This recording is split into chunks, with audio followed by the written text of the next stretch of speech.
தப்பு பண்ணா என்ன பண்ணணும்? சஸ்பெண்ட் பண்ணணும். என்ன சஸ்பெண்ட் பண்ணல, என்ன டிரான்ஸ்ஃபர் பண்றாங்க. என்ன பண்றாங்க? டிரான்ஸ்ஃபர் பண்றாங்க. நான் திருநெல்வேலி மாவட்டத்தில் போயிட்டு கபில் சர்க்கர்னு அப்போ ஒரு ஏஎஸ்பி வந்து புதுசா எஸ்பியா வந்து போய் ஜாயின் பண்ணார். அவர்கிட்ட போய் மாவட்டத்தில் போய் ரிப்போர்ட் பண்றேன்.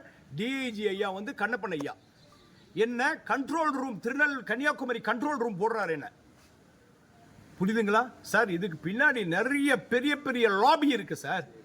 பெரிய பிக் லாபின்னா என்ன தெரியுங்களா? எல்லா அதிகாரிகளும் ஒன்று சேர்ந்து நேர்மையான அதிகாரிகளை வந்து பழி வாங்குவாங்க. ஏன்னா இது வந்து ஒரு வட்டம்.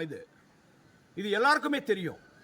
நான் வந்து ரொம்ப ஸ்ட்ரெயிட் ஃபார்வர்ட் ஆஃபீஸர்னால என்னை வந்து இது மாதிரி ஒரு பண்ண வச்சு எனக்கு ஒரு புகார் கொடுக்க வச்சு என் மேலே வந்து என்ன பண்ணாங்க, ஒரு அவதூறு வந்து பரப்புனாங்க.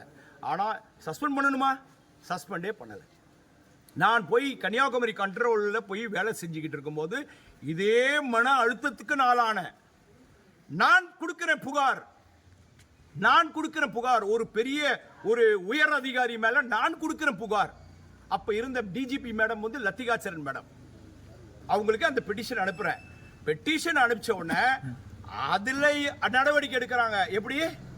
அந்த உயர் அதிகாரிகள் மேலேயோ யாரு மேலேயும் நடவடிக்கை எடுக்கல.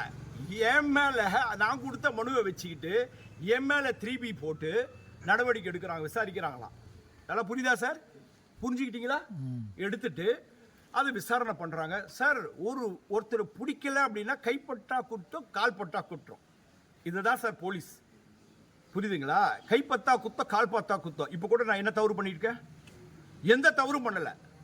ஆனா என்ன வந்து என்ன பண்றாங்க, டு தி கோர் கொண்டு போறாங்க. இப்ப கூட நீங்க எல்லாம் கேட்கறீங்கனால சொல்றேன், இல்லைன்னா இது சொல்ல வேண்டிய அவசியம் கிடையாது.